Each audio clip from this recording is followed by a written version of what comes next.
Hello, wonderful people. Welcome back to my podcast. Thank you so much for tuning in. Thank you so much for clicking on my shenanigans. I hope that so far you guys have been enjoying listening. Oh my God. Again, I can't start anything by thanking you guys so much because this means the world to me. It has been very therapeutic to press record an episode, upload, and it's funny because I am not really an editor. I don't know how to edit. I would love to learn. I think that's one of my goals for this podcast, to learn how to edit, how to add sound effects. But I like submitting a raw material because as I speak to you, I am thinking. I hope you guys can tell that I'm thinking, I'm processing the ideas that I'm talking about. I'm reflecting live in real time. And that has been very therapeutic, and some of you guys are enjoying the flow. So although I would like to edit and make it fancy, sometimes I feel like I'm not really fancy with my approach. I am appreciative that you guys are tuning in to hear an uncut, raw discussion about whatever topic I'm talking about. And so thank you. I can never stop thanking you guys for that. Hopefully I will get to 100 listeners by the end of December. I'm so close. You guys are amazing. Thank you so much. And it's funny because I have not been consistent with uploading because I've just been busy. I've been, I apply for jobs in my career, in my field. I work as a teacher. I have my blog. Thank you guys for those who listen to my other podcasts for tuning in. I saw on my algorithm, the source, it said that it came from Spotify. So thank you again. My blog is a travel blog. It talks about I give travel tips.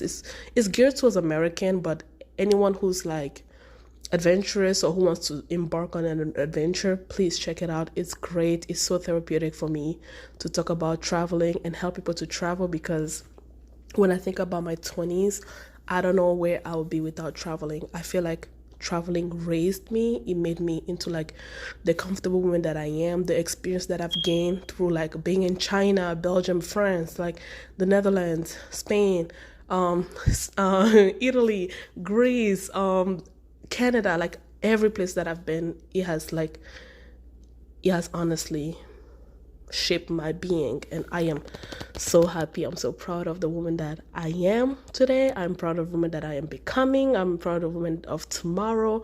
I'm so proud. So traveling is so close to me. I am a nomad. I am a multicultural kid. I don't know how to be in one place for too long. I am looking to settle in one place, at least for a couple of years, but I know that my life will always be on the air. My life will always be between different cultures, between different identities, different settings, and I like that. I really like that. And so thank you. Please check that out. Thank you for tuning in.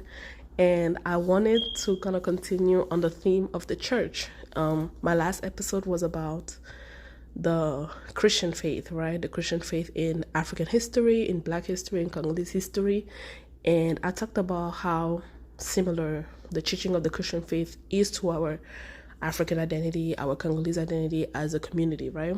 And in this episode, I will talk about why I left the church, because if you listen to that last episode, you can feel how dear to my heart the church has been, and how my faith has slowly been strengthened by the church, by my Christian community. And it's weird, it's ironic to also hear that that same community, or the breakage of that community, is the reason why I left the church. It's honestly the reason why I left the church. In the last episode, I spoke about the church as a body of Christ, but as a body of people, right? The reason why people go to church, the similarities, the connection that people have to the stories of the teaching of Christ. A widower can relate to the story of Ruth. Somebody who lost everything can relate to the story of Job. Somebody who's been in prison can relate to the story of Daniel, Shadrach, Meshach, and Abednego. You can relate to those stories. And those stories, although they strengthen you, the people who are telling you those stories, their lives, or the way they act every single day impact you understanding those stories. I don't know if that makes sense. So let me explain. I took a class on theology and on like religion in America, right? And there is a decline in people who affiliate with church, right? And some of the people who no longer affiliate with church talk about like the scandals in the Catholic Church, the scandals with pastors and A, B, C, like how churches have become a business. And in a way, it has become a business. It has stopped becoming a union of people to find solutions, to aid communities, to be their brothers' keepers, their sisters' keepers. It has stopped being that. And one of the other reason is the lack of community, right? Because when you turn something into a business, you start thinking about the money value. You stop thinking about the community that you're serving. How is that a pastor? Some pastors in mega churches have jets and all of that. It's good to have riches. God has called upon us to have riches. He said, I have the plans for you, the plan to prosper and not fail. That is in the Bible. So of course Christians are supposed to be prosperous. But how is it that you have people who only think about themselves prospering and they don't care about the community? If you look at the history of religion in the African community, the African American community, or any Black community, the church was the place where people went to share ideas. The church was the place where leaders met during the civil rights movement. The faith, the community, there's power in numbers. That is why whenever candidates want to get Black vote, they go to the church, because they understand that this is innate in their being. This is where they make important decisions. This is where they help people. This is where, at the end of the day, the Bible teaches us, at the end of the day, I will ask you, when I was poor, did you help me? I was cold, did you clothe me? I was hungry, did you feed me? The church has stopped doing that. In the last episode, I told you guys about the story of my mother having malaria and how the church came together. And we are living in a poor place. We're living in a refugee camp. But people came together. That's what the church represented. The church represented coming together, finding solutions together, fixing issues, addressing important issues with the power of the Lord, with the power of Christ, through the faith and of the hopes that we cannot see.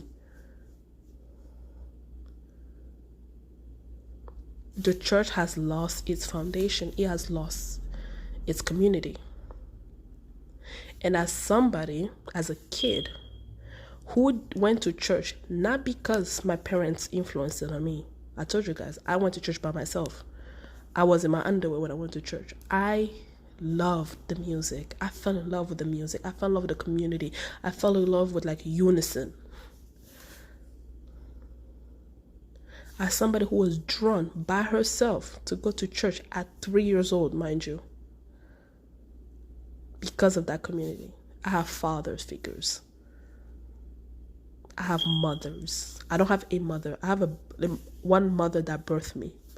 I have a mom, but I have mothers that raised me, that cooked for me, that prayed for me, that imparted on me.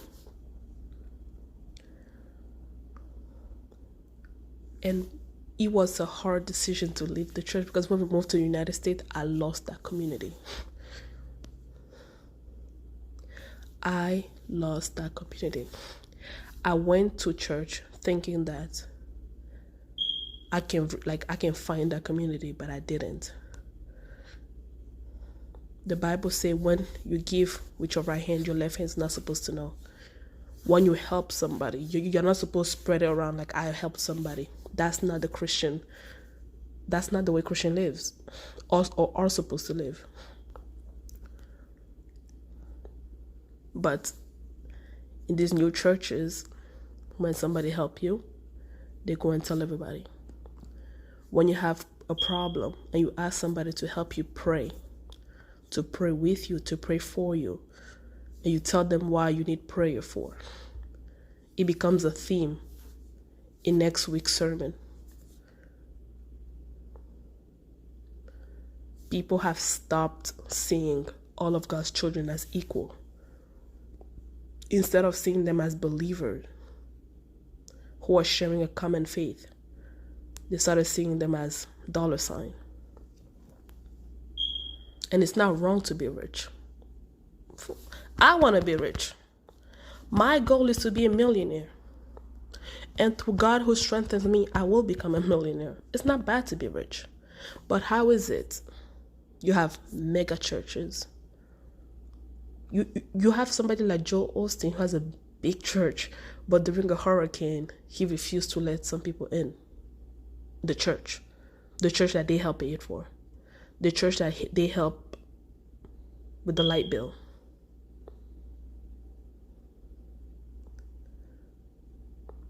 Pastors are no longer teaching about people how to strengthen their faith.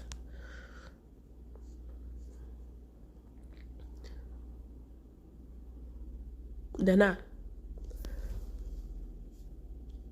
I stopped going to church because I could not separate the message from the messenger.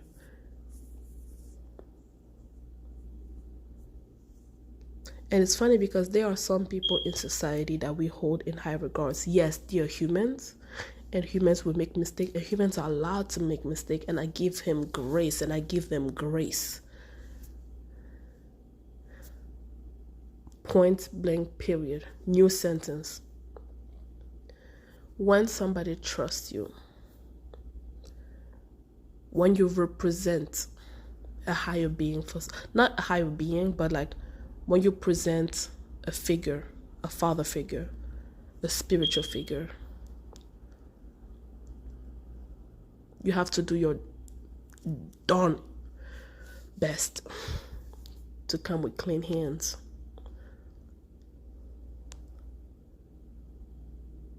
Men of God have hurt me. Quote unquote, men of God. Women of God have hurt me. And you have to understand, I am 26 years old today. So they have hurt, and I stopped going to church when I was 17. That's when I decided I will never be part of this institution again. So that hurt, and I left Africa when I was maybe 8 or 9. So that hurt was from 9 to 17. So think about like a kid who fell in love with this, who had the Spirit of the Lord, who was called upon by the Lord.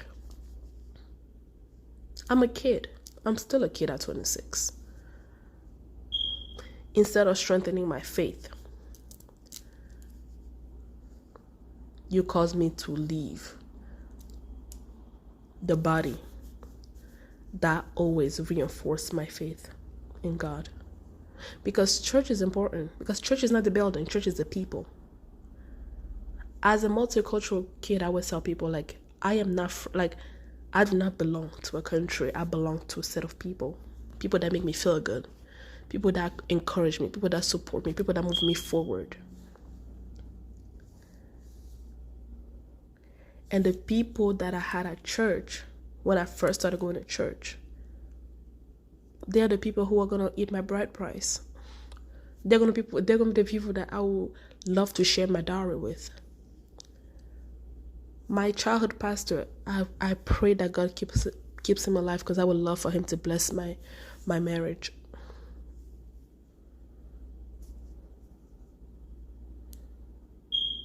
But in these new churches, in these like new environments where people have just like forgotten the teaching of Christ. You are teaching one thing, but you're doing something else. You are telling me, do as I say, don't do as I do. When Christ didn't say that, Christ was the example. His example was him going to the cross. He was sent to be an example. Because how were we supposed to believe that, everything that we're believing, if he had like this godlike complex? He was God, but he was God, but he didn't even want to have the godlike complex. So how dare you try to have the godlike complex when the person who is God did not even have a God complex? He made himself human. He made himself like unworthy. He made himself a sinner. He went. A pure man made himself. Was crucified. And I cannot stand people. How do I say this? One of the things that people in the community like to teach me is how to be a godly woman, how to be a real woman. A woman doesn't do this, a woman doesn't do that. And none of them are. There was this convention of women where they were talking about virginity. And at the time I was a virgin when they were having this discussion. This woman looked at me because she thought I was such a sinner. She looked at me, she's like, are you listening? You have to be a virgin. Like, she talked to me as if I wasn't a virgin, not knowing that I was a virgin actually. And I'm looking at this woman like, you got 6 children by 6 different daddy. How the Jesus Lord. How in the world are you going to tell me about virginity? And by the way, none of those men married your ass. Like, church have not become about spirituality. It has become about personality, right? It has become about, let me come and show what type of person I am standing on this podium.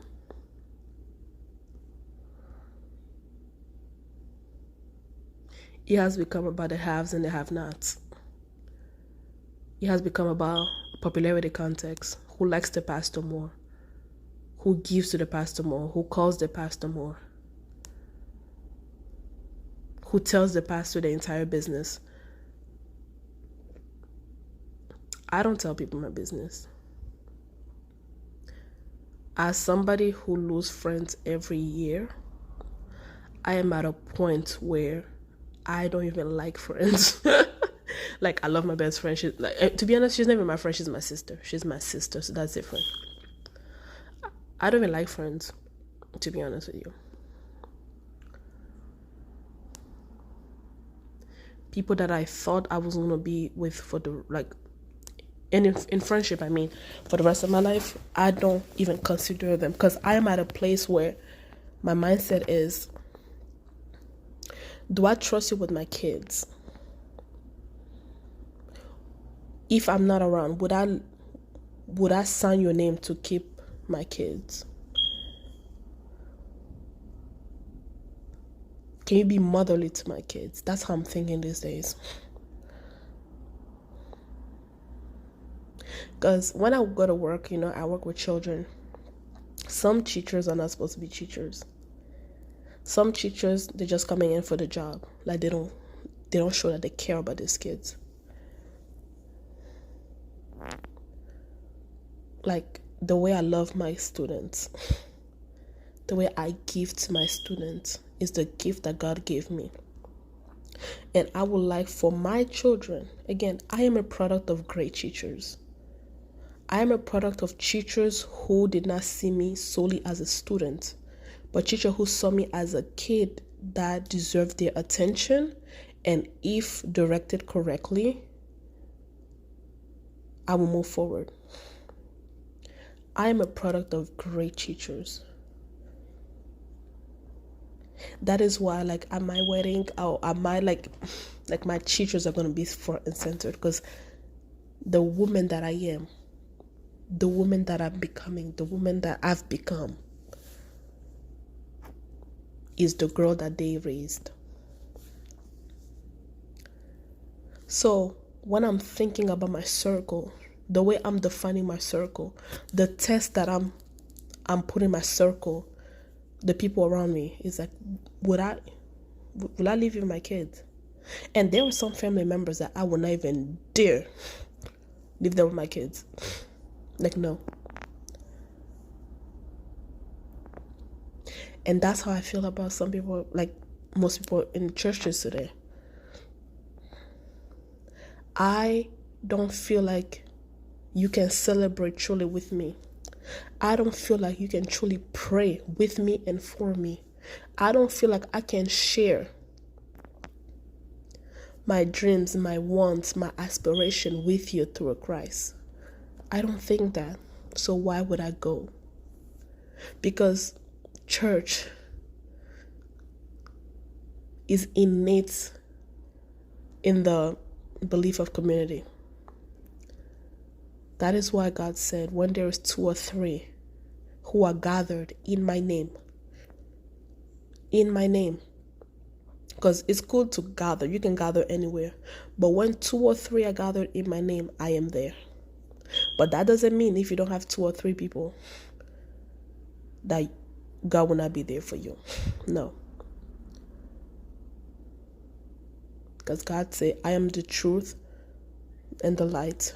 Whoever comes to me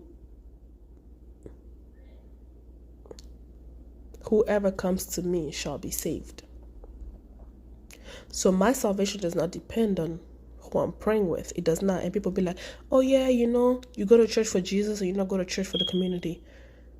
But churches today have become distractions to people who actually want to listen from Jesus. It has become distractions. It has become like clothes contest, especially for us African. Because when we go to church, Lord. Because, some of us, we don't go out, y'all. We're homebodies. We go to work and we come back home. So the church is the one time where we can, show our new shoes. We can show our new, we can, doll ourselves up for Jesus.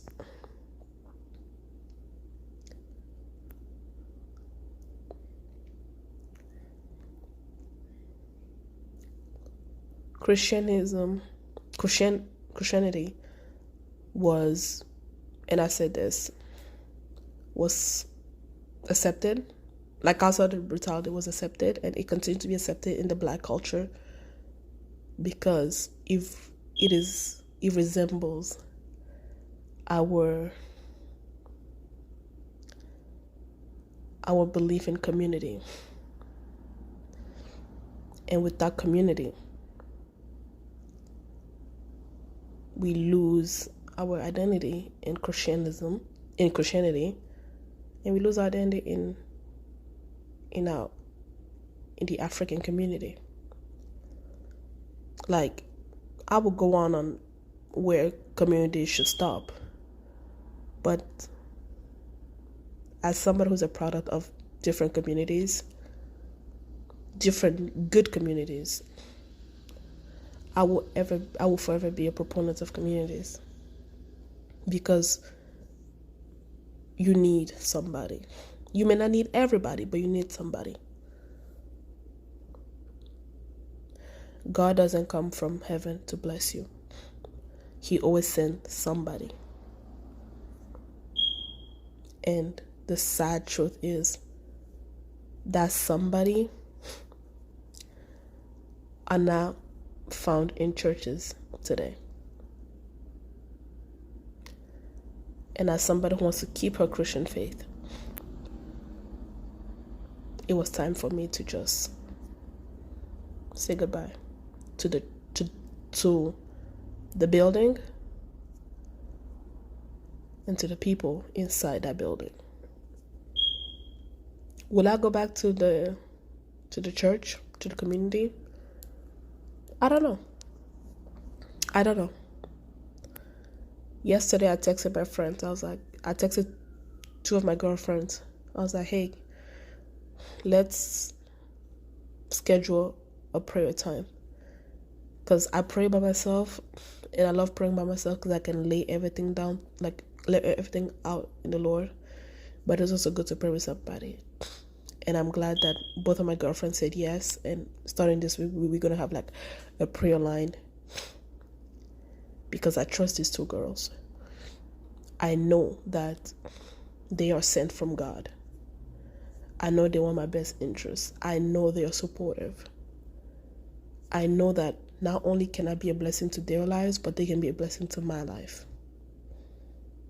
So yeah, so communities are formed in different ways, and it's not because you lose one set of community that you cannot make a new community.